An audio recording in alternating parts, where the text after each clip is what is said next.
کر لیا. دینے والے کا انداز بھی کتنا نرالا تھا. اتنے پیار سے بھی کوئی پڑھایا کرتا ہے جیسے آمنہ کا لال پڑھا رہا ہے.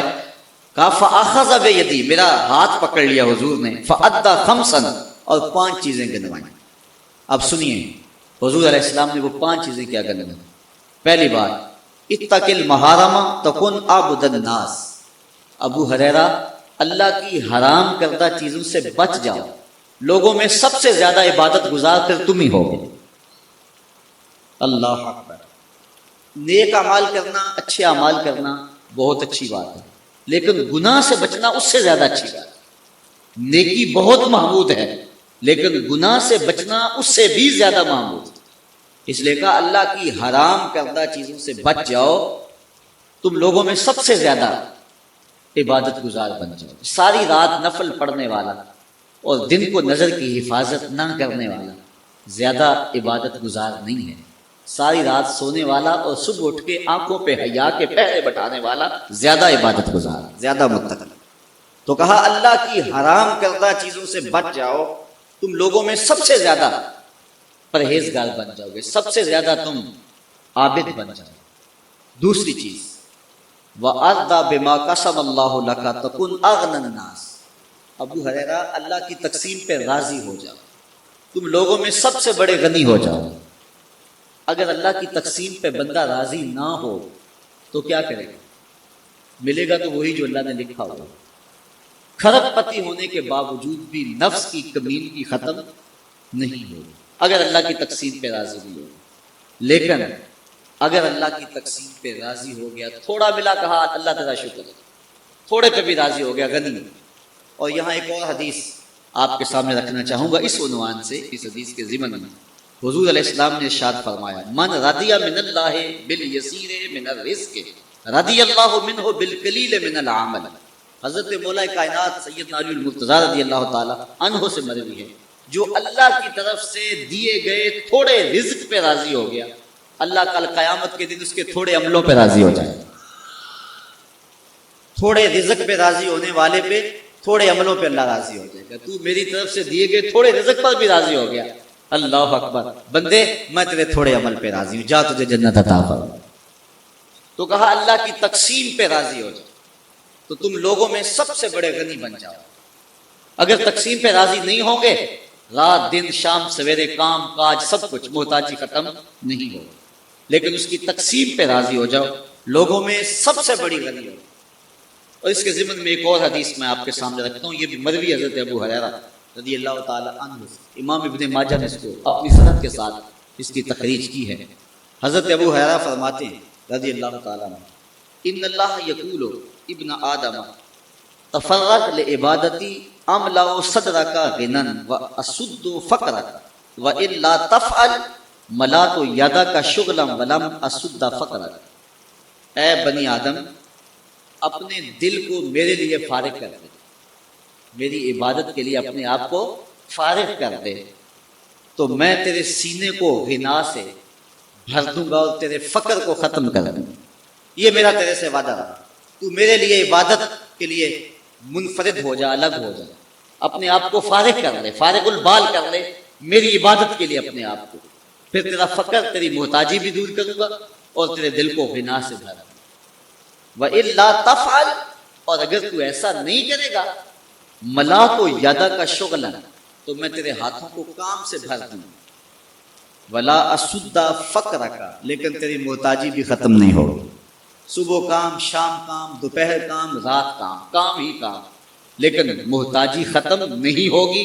لیکن اگر تو میرا ہو جائے اور اپنے آپ کو میری عبادت کے لیے فارغ کر لے، تیری محتاجی بھی ختم ہوگی، تجھے غنی بھی بنا دوں.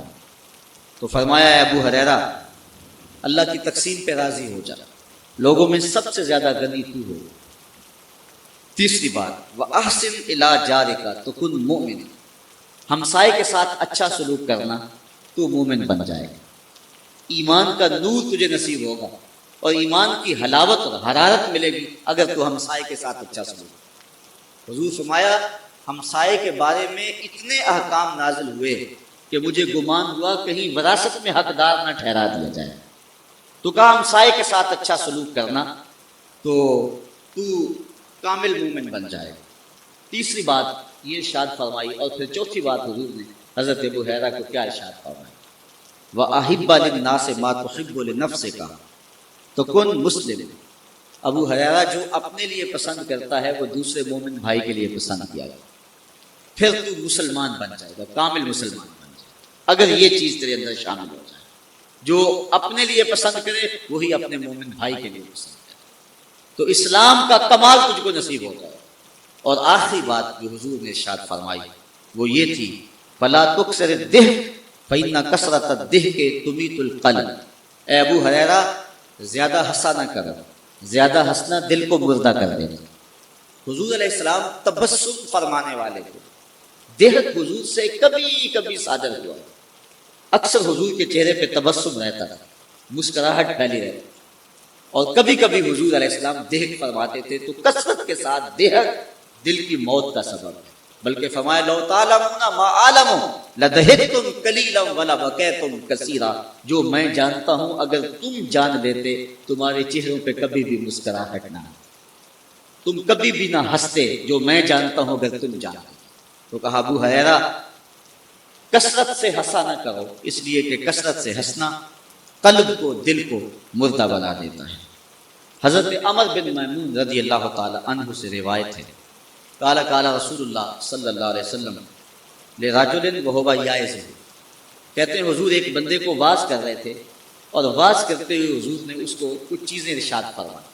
حضرت عمر بن میمون رضی اللہ تعالی عنہ ان کو روایت کرتے ہیں، حضور نے فرمایا اغتنم خمسا قبل خمس، اس شخص کو واعظ کرتے ہوئے فرمایا 5 چیزوں کو 5 چیزوں سے قبل غنیمت جانے۔ وہ 5 چیزیں کون سی ہیں جن کو 5 چیزوں سے قبل غنیمت جاننا ہے؟ اب سنیے حضور کیا فرماتے ہیں، شبابہ کا قبل حرام، اپنی جوانی کو بڑھاپے سے قبل غنیمت سمجھتے ہیں۔ آج جوانی ہے کل نہیں ہوگی، جوان اپنی توبہ کو مؤخر کرتے، کہتا بوڑھا ہوگا تو میں ہوں گا اور مسجد ہوگی، اور اس طرح جوانی برباد کر دیتا۔ جوانوں، عبادت کا جو لطف جوانی میں ہے وہ بڑھاپے میں نہیں۔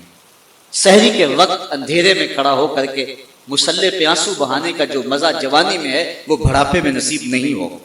بڑھاپے کا ایک اپنا لطف ہے، لیکن جس طرح ہر کام کا ایک مزہ جوانی میں ہے، ہر کام کا بھانگپن جوانی میں ہے، اللہ کو منانے کا اور اس سے لو لگانے کا دور بھی جوانی ہی ہے۔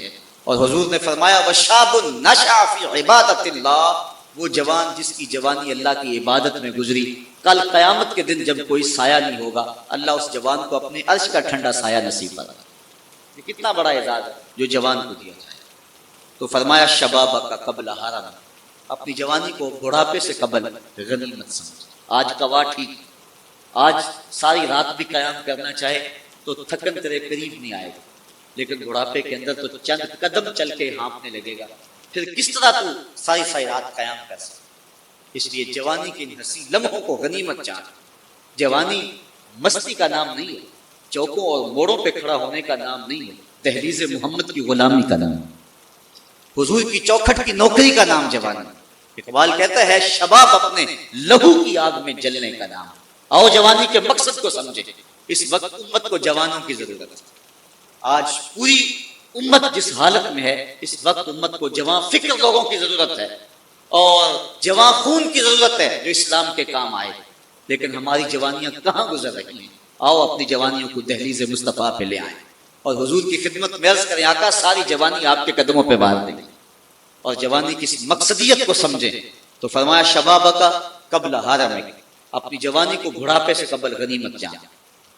صحت کا قبل سقم کا، اپنی صحت کو بیماری سے قبل غنیمت جان۔